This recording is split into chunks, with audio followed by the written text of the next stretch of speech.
जी सम्मानित बौद्ध अनुयायी, सम्मानित मंच, और चूंकि तथागत की जब बात आती है तो फर्क का बात तो हमेशा याद आता रहता है, क्योंकि जब भी कोई कार्यक्रम बुद्ध का हुआ है तो मैंने हमेशा प्रयास किया है कि मैं उस कार्यक्रम के लिए समय निकालूं। और इसी क्रम में इस कार्यक्रम के संयोजक नरेंद्र साक्य जी ने मुझे फ़ोन किया। मैं उनके आह्वान पर मैं आपके बीच में उपस्थित हूँ। इस कार्यक्रम की अध्यक्षता कर रहे बड़े भाई आदरणीय राम अवतार साक्य जी, और बहुत ही प्रिय इस लोकसभा प्रत्याशी बड़े भाई नागेंद्र साक्य जी के मैं आभार व्यक्त करता हूँ, जिन्होंने फर्रुखाबाद की धरती पर हमें बुलाया। चूँकि ये धार्मिक मंच है और जब धर्म की बात हो तो बुद्ध का स्थान सबसे ऊपर आता है। और बुद्ध ने जो जीवन जीने की शैली बताई है, अगर उसको हम लोग तमाम यहाँ पे भक्तगण बैठे हुए हैं वो उनके जीवन पर प्रकाश डालेंगे, उनकी बताई बातों को आपके सामने प्रस्तुत करेंगे। अगर उनका अनुसरण अगर हम लोग कर लें तो निश्चित तौर पर यह जीवन बड़ा सुखमय व्यतीत होगा।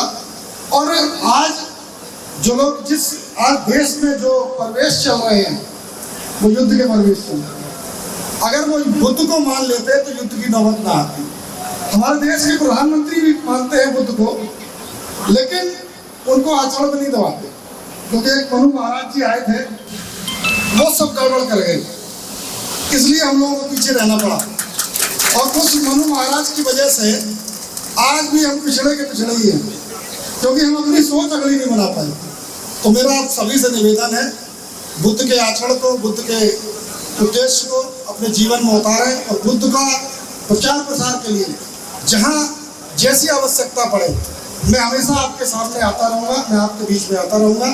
और जब जब बुद्ध की अगर बात कही गई है तो मैंने हमेशा डट के सामना किया है, और मनु वाली व्यवस्था को मैं कभी फॉलो नहीं करता।